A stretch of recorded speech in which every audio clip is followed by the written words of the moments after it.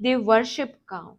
On the other hand, in the Muslim culture, we sacrifice cow to remember the